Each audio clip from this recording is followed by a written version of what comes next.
우리는 사무엘상 31장을 읽었습니다.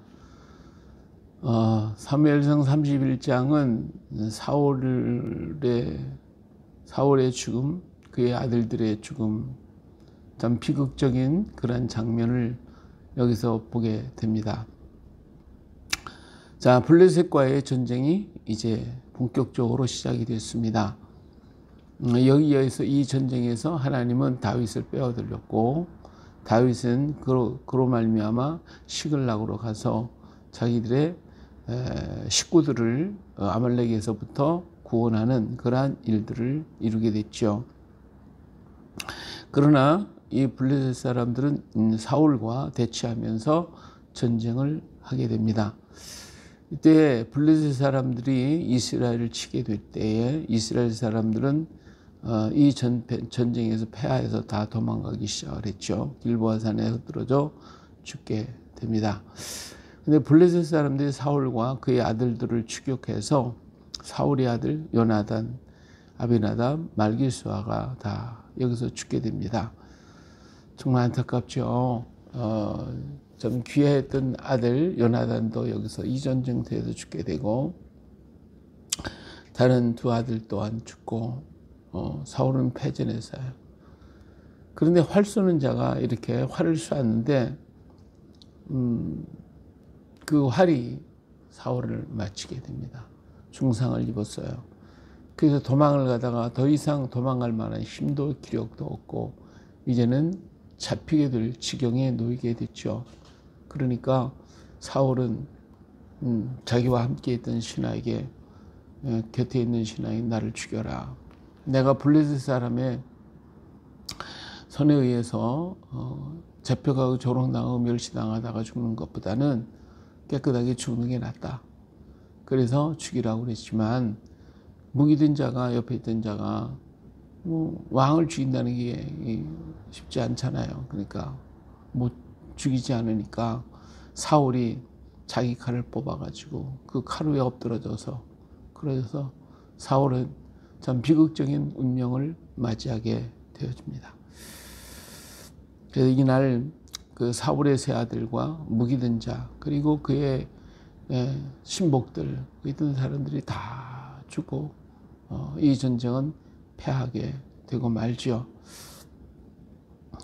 그 이튿날 가서 블레셋 사람들이 이제 이스라엘 사람들의 그 진영을 다 돌아보고 전쟁을 정리를 할 때에 그제서야 사울과 그의 아들들이 죽은 것을 발견하게 되고, 그래서 사울과 그 아들들의 시신을 가져다가 머리를 베고, 그리고 갑옷을 벗겨서 자기의 신당에다가 다 갖다 두게 되고, 그리고 이렇게 우리는 승리했다라는 표시로 그 모든 것들을 그 블레셋 사람들의 땅에 보내게 됩니다.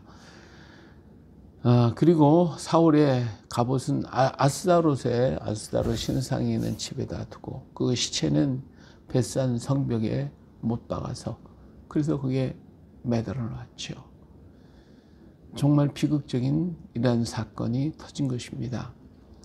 그때 길랏 야베스 사람들이 이 블레셋 사람들의 사울에게 행한 이 이야기를 듣고 밤새도록 달려가서 사울의 시체, 그의 아들들의 시체를 벳산 성벽에서 내려가지고 야베스에 와서 그것을 머리가 베어지고 막 그랬으니까 전부 다 화장을 해가지고 그를 갖다가 뼈를 야베스 에셀나무 아래 장사하고 7일 동안 금식하며 애곡했다 라고 하는 그런 말씀이 여기에 기록이 되어 있습니다.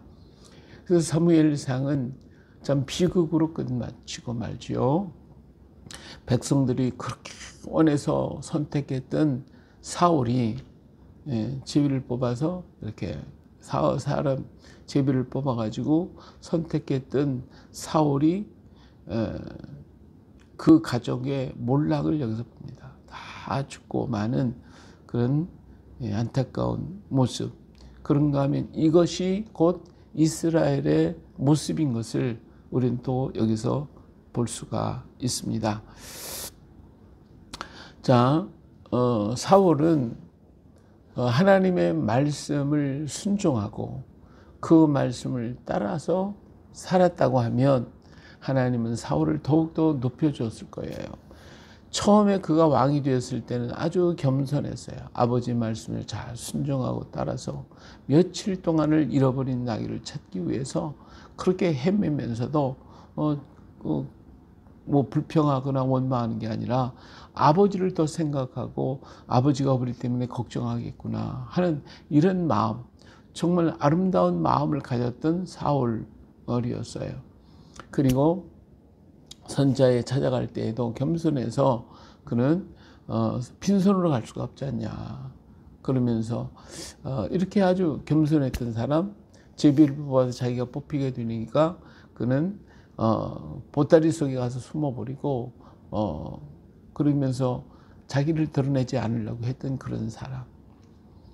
그리고 전쟁에 나가서 승리하고 돌아왔을 때에 사람들, 백성들이 사울이 왕 되는 걸 반대했던 사람을 다 처단하자고 그랬을 때도 아니라고, 그렇게 하지 말라고, 자비와 사랑을 가지고 겸손하고 순종 잘하는 사울의 모습을 우리는 봤습니다. 그런데 그가 왕이 되고 나서 얼마 가지 못해서 그는 자기중심적인 사람이 되고 말았어요. 하나님을 믿고 의지하기보다는 그저 무슨 일이 부딪히면 마음이 조급해져 가지고 그냥 이러지도 저러지 말고 왕좌왕하다가 하나님 앞에 제사를 지르는 권한을 넘는 그러한 일을 행하기도 했고, 또 아말렉과의 전투에서 하나님 말씀이 다 처리하라고 했는데 처리하지 않고 자기를 위한 기념비 세워놓고 자기중심적인 그런 일을 계속 해왔어요. 그러더니 악신이 그에게 들어가니까 그저 의로운 다윗을 죽이겠다고 계속해서 이렇게 창을 던지고 막 그냥 잡으러 다니고 군사들 끌고 평화로운 시대에 그냥 다윗 잡겠다고 군사 일으키고 이런 악을 계속해서 범하는 거, 이것을 볼 수가 있습니다. 이게 뭐예요? 정말 하나님의 말씀대로 살 때에는 그를 하나님 높였어요. 근데 하나님의 말씀을 떠나고 보니까 자기중심적인 사람이 되고 자기를 드러내려고 하니까 하나님이 그를 버리니까 누가 들어와요? 악신이 그에게 들어와서 그를 갖다가 괴롭히고, 그뿐만 아니라 자기만, 그 사울만 죽이는 게 아니라 그 주변의 사람까지, 이제 오늘 여기 이스라엘 사람들까지 다 몰락게 만드는 역사를 이 악의 영들이 역사하고 있다라고 하는 것을 볼 수가 있습니다. 오늘 또 우리들의 삶 속에서 우리가 우리 자신을 돌아볼 때에 정말 어떤 때는 내 자신이 드러나고 내가 나타나고 싶고 내가 무슨 영광을 다 받고 싶어 할 때가 종종 있어요. 그것이 우리들의 모습이에요. 그런데 그거를 따라가면 우리는 하나님과 멀어지는 거예요. 근데 그것이 아니라 우리가 하나님을 높이고 하나님께 영광을 돌리면 하나님께 더 가까이 가게 되는 거예요. 하나님께로 가까이 가면 갈수록 우리는 주의 빛 가운데 있기 때문에 더 깊이 그 빛이 찬란하게 빛을 발할 수가 있어요. 그러나 하나님을 멀리하면 멀리할수록 어둠이 나를 주장하기 시작을 해서 내 마음의 기쁨과 감사와 찬양이 사라지게 돼요. 그리고 나타나는 현상이 뭐예요? 목표가 없어지고 삶이 향해야 갈 길도 흐려지는 거예요. 자꾸 사명은 사라지고, 그리고 뭐만 옵니까? 원망, 불평, 그리고 우울증에 시달리다가 우리 마음에 병이 들게 되는 거죠. 내 마음에 병이 들어요. 악의 영이 역사하니까 이게 병 들어요. 그래서 오늘날도 주의를 하는 사람들이 많은 병 들어서 쓰러지는 모습을 우리는 보잖아요. 왜? 소망이 사라지면 그래요. 우리가 믿음을 가지고 나가겠다고 하는 그 뜨거운 열정과 소망이 약해지면 내 마음이 무너지는 거예요. 내 마음이 무너지면 그러면 그 무너진 틈을 타고 악의 영들이 역사하고 병이 역사하고 우리들의 생각이 무너져서 원망하고 불평하게 되는 거예요. 그러나 우리 마음을 지키고 언제나 하나님의 말씀에 귀를 기울이고 하나님의 성령의 도우심을 받아서 성령의 이끄심을 따라 우리 힘을 다하고 뜻을 다하고 정력을 다해 가지고 하나님 앞에 가까이 가려고 노력하면 노력할수록 우리들의 마음은 더욱 강해지는 거예요. 그래서 바울이 얘기한 것처럼 우리가 육신이 쇠약해질지라도 우리 영은 날마다 새로워지고 강건해지는 역사가 일어나게 되는 거예요. 그렇기 때문에 오늘 우리들이 평생을 살더라도 내가 하나님 앞에 가는 그 순간까지 우리가 해야 할 일이 뭐예요? 하나님에 대한 뜨거운 열정이에요. 그리고 하나님에 대해 일하겠다고 하는 그 소망과 꿈을 가져야 해요. 나를 통하여 하나님이 역사하시고 드러내고 나타내서 주의 영광을 드러내려고 한다고 하면 하나님은 그를 강하게 붙들어 주십니다. 모세는 하나님에 대한 뜨거운 열정이 식지를 않았어요. 그러기는 가져가서 정말 어디에요? 예루살렘, 이스라엘 땅을 바라보고 느보산에 올라가서 거기서 그 가나안 땅을 쳐다보고 그리고 주님 하나님께로 가잖아요. 그 노인네가 120세가 된 노인네가 산을 올라간 등산할 수 있는 그런 정열을 가져서 죽는 그 시간까지. 그리고 뭐 그 아파서 누웠다가 뭐 했다는 게 어디 있어요. 예, 팔팔하는 그가 하나님 부름 받고 그냥 그 자리에서 가잖아요. 바로 그거예요.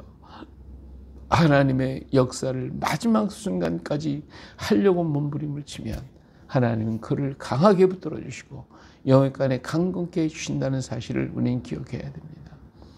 근데 사울은 그렇게 하지 못했어요. 점점점 그는 하나님을 떠났고 자기를 내세우고 그리고 의와 불의가 뭔지도 구분 못하고 다윗 잡아 죽이려고 그 악한 마음만 가득 차여지니까 결국 하나님이 어떻게 했어요? 하나님이 그를 데려가시고 말더라고요. 다윗은 그 많은 어려움과 환난 속에서 사울에게 쫓기다니고 이리당 저리당 성읍에 갔다가 사람들 고발하고 십광에 가야 되는 거기 있는 사람들이 고발을 하고 사울은 계속 추격하고 들판에서 들에서 잠을 자야 되고 자기 백성들이 600명 400명 모여가지고 자기 몰려왔는데 그들에게 충분히 먹을 것 편안하게 잘 수 있는 쉴 수 있는 자리 이런 것도 주지 못한 채 그는 광야에서 쓰러져 자야 되고 광야에서 헤매야 되고 때로는 굶주려야 되는 이 같은 어려움을 겪어가면서도 그가 누구를 생각했어요? 하나님을 생각했어요. 그래서 시편 23편 여호와는 나의 목자시니 내가 부족함이 없으리니 얼마나 멋있어요. 이렇게 쫓겨다니면서도 그런 노래를 불렀고 그리고 사울이 있어서 죽일 수 있는 기회가 2번씩이나 있었지만 죽이지 아니하고 죽이고 나면 자기는 편안할 텐데 그렇지 않고 하나님이 기름 부은 자를 내가 어떻게 손을 댈 수 있겠냐 그러면서 하나님의 뜻을 이루려고 그렇게 몸부림을 쳤더니 죽을 고비를 그렇게 넘기면서 쫓겨다녔지만 그래도 그는 하나님이 인정하시는 사람이 되더라 이거예요. 하나님이 믿을 수 있는 사람이 되더라 이게. 하나님이 그러기 때문에 그를 높여주시는 거예요. 그래요. 오늘 나는 과연 하나님이 나를 믿을 수 있으실까? 내가 하나님에 대한 열정 이것은 정말 변함이 없이 이루어지는 것일까? 아니면 내 중심적이고 내 생각에 몰두하고 나의 어떤 것의 기준에 매여서 나는 걸어가고 있는 것일까? 우리는 다시 한번 깊이 생각해야 됩니다. 이렇게 하나님의 뜻을 이루기 위해서 애썼던 다윗은 자기 손으로 피 흘림이 없이 하나님께서 블레셋 사람을 통하여 사울의 모든 문제들을 다 정리하고 계시잖아요. 다 깨끗하게 처리하시잖아요. 만일에 다윗이 사울을 죽였다면 그러면 그 당시는 좋았을 수가 있겠지만 그는 평생 내가 하나님의 기름 부은 종을 죽였다. 하나님의 기름 부은 자를 내가 죽였다라고 하는 자기 손에 흘린 피의 소리 때문에 그는 심히도 괴로워하고 힘들어 했을 것입니다. 그러나 그는 그런 걱정과 염려가 없이 그가 사람을 죽일 순간에도 나발이를 죽일 수 있는 그 순간에도 하나님이 그를 막아주셨고, 그리고 사울을 죽일 수 있는 그 순간에도 하나님을 바라보고 하나님의 뜻을 이루기 위해서 그것을 물리쳤고, 그런 유혹을 물리쳤고, 그래서 순간순간마다 어떤 때는 하나님께서 막아주시고, 하나님께서 피할 길도 주시고, 하나님께서 그를 축복하시고 이끌어 가시는 걸 보잖아요. 그의 정말 하나님을 향한 그런 뜨거운 열정이 그를 하나님은 들었고 높였고, 다윗을 보니 내 마음에 합한 자라고 하는 그러한 증거를 얻을 수 있었던 것은, 이처럼 다윗은 하나님 중심인 사람입니다. 그러나 사울은 하나님에게서 떠나서 점점 자기 중심으로, 그리고 악한 영의 이끌림을 받는, 그러다가 결국은 마친 자기의 삶을 비극적으로 마치고 나라의 운명까지도 어렵게 만드는 그런 결과를 초래하고 말았다라고 하는 거예요. 자, 마지막으로 여기에서 우리는 길랏 야베스 사람들을 봅니다. 길랏 야베스 사람은 사울이 가서 길랏 야베스가 어려움을 처했을 때에 가서 도와줬고, 그리고 그들을 구원했기 때문에 이 길랏 야베스 사람들이 그 은혜를 잊지 않고 사울이 어떤 형편에 있든지 간에 달려가서 그의 시체를 수습하고 그를 장사 지내고 그를 위해 기도하고 금식했던 이런 야베스 주민들의 모습을 봅니다. 정말 의리가 있고 은혜를 잊지 않는 이 길랏 야베스 사람들을 우리는 보게 됩니다. 그래요.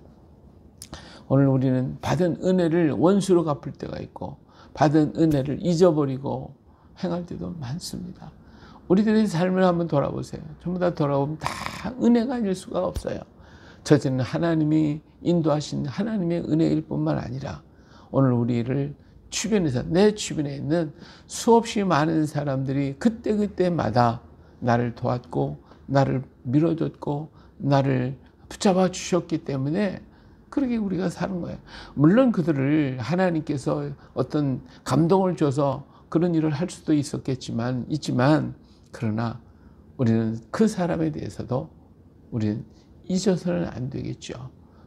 어려운 순간마다 찾아왔고 도와줬고 밀어줬고 격려의 말 한마디로 했다면 그는 하나님이 보낸 천사였고, 정말 그의 그 은혜를 우리는 기억해야 할 것입니다. 오늘 내가 나야 된 것은 모두가 하나님의 은혜예요. 그러나 그 하나님의 은혜를 이룰 수 있도록 주변에 많은 사람이 나를 도왔고 함께 있다고 하는 사실을 우리는 기억해야 돼요.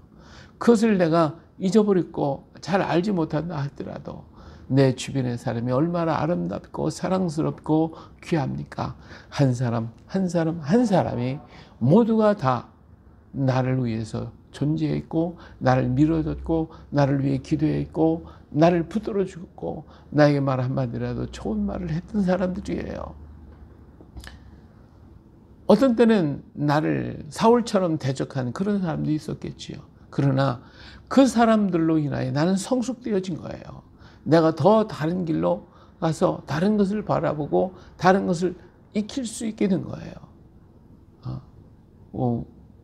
저도 목회 생활 속에서 얼마나 많은 대적들이 있었겠어요. 하지만 그들 때문에 내 마음은 더 넓어졌고 내 지식은 더 커졌고 더 많은 것들을 그를 통하여 알게 됐더라고요. 그렇기 때문에 좋은 것, 나쁜 것, 대적하는 여러 가지 이 모든 것들이 다 하나님이 오늘의 나를 만들기 위해서 이루어 주신 모든 하나님의 손길들이고 하나님의 축복이었다고 하는 이 사실을 우리는 결코 잊어서는 안 됩니다. 그런 거 바울의 간증처럼 나 된 것은 하나님의 은혜로다. 그래서 하나님이 주신 그 은혜를 헛되지 않기 위해서 자기 달려갈 걸 끝까지 달려가고 믿음을 지켜놓으라고 고백하고 있지 않습니까? 그래요. 오늘 우리는 그러한 믿음을 가지고 하나님께 먼저 나 된 것은 하나님의 은혜였습니다. 그리고 끝나는 게 아니라 내 주변에 한 사람을 사랑하고 그를 돌보고 그와 함께하고 그에게 감사하고 그를 기뻐할 수 있어야 돼요. 우리의 대적까지라도 우리를 적대한 사람들까지라도 우리는 그들을 미워하지 말고 증오하지 말고 사랑할 수 있는 그러한 마음, 그러한 여유, 그러한 은혜가 오늘도 우리 속에 차고 넘쳐나서 다윗이 받은 그 축복과 다윗이 받은 그 은혜가 오늘도 우리 가운데 차고 넘쳐나는 그 은혜가 있기를 예수님의 이름으로 축복합니다. 할렐루야. 거룩하신 아버지 하나님, 어떤 환경과 조건과 고난 속에서도 오직 하나님의 말씀을 따르고 하나님의 뜻을 따르고 하나님의 바라보았던 그러한 다윗을 봅니다. 아버지 하나님, 그러나 어느 순간인지 사울은 자기 중심적인 사람이 되었고 자기를 드러내고 나타내기 위해서 애를 썼던 그러한 모습으로 인하여 그는 결국은 악신에게 잡혔고 악신의 이끌림을 따라서 사람을 죽이겠다고 하는 그러한 악으로 가득 차더니 결국은 자기 스스로 죽어가야 하는 그러한 불행한 사건을 우리는 오늘 사무엘상 마지막 장을 통해 봅니다. 아버지 하나님, 오늘 우리에게 주어졌던 모든 순간순간들이 다 하나님의 은혜였음을 고백하며 그 은혜 속에서 이루어 가셨던 그 주님을 찬양할 수 있는 우리가 되게 하여 주시옵소서. 아버지 하나님, 때로는 우리의 대적들이 일어나서 우리를 힘들게 하고 괴롭게 하고 어렵게 만들었지만 그 어려움과 고난이 나에게 오히려 유익이 되었고 나에게 더욱더 큰 축복이 되었음을 우리는 깨닫게 하여 주셔서 오늘 나의 주변에 있는 모든 한 사람 한 사람, 그 사람들을 위해 사랑하게 하시고 축복하게 하시고 더불어 함께 할 수 있게 하시고 그들을 인하여 기뻐하며 감사할 수 있는 저희가 되게 하여 주시옵소서. 우리에게 성령의 충만함을 주시어서 날마다 그 성령의 인도하심을 따라 하나님을 찬양하며 오늘 우리 속에 하나님을 향한 소망과 꿈으로 가득 차게 하여 주시어서 주의 일을 이루고 주의 뜻을 이루어가는 우리가 되게 하여 주시옵소서. 영육간에 우리를 강건케 하시며 늘 주의 충만한 은혜 속에 기뻐하며 감사하는 우리가 되도록 성령으로 역사하여 주옵소서. 오늘도 하나님, 이것을 알지 못하고 세상으로 나가면 세상 소리에 귀를 기울이고 그리고 고통당하고 어려움을 겪고 마음에 시험을 들고 있고 원망과 불평으로 가득해 악한 얽매이는 줄에 매여서 흉악의 결박에 매여서 고통을 당하는 형제와 자매들이 있습니다. 아버지, 시간 성령께서 그들에게 힘과 용기를 주신 이 흉악의 결박을 다 끊어버리고 하나님을 다시 바라보며 주의 빛을 받는 그러한 귀한 일꾼들이 되게 하여 주시옵소서. 이 나라와 이 민족을 향한 하나님의 아름다운 역사와 계획들이 뜻이 하늘에서 이룬 것처럼 이 땅에 이루어지고 우리 모두가 일깨워 주의 복음을 들고 온 세상 땅끝까지 갈 수 있게 하사 하나님이여 이 교회들이 우리 모든 성도들이 주의 백성들이 이제는 자리를 털고 일어나서 더욱더 주의 이름을 높이고 주의 영광을 나타내게 하여 주시옵소서. 오늘도 우리와 함께 하시는 우리 하나님을 찬양하옵고 귀하신 예수님의 이름으로 기도합니다. 아멘.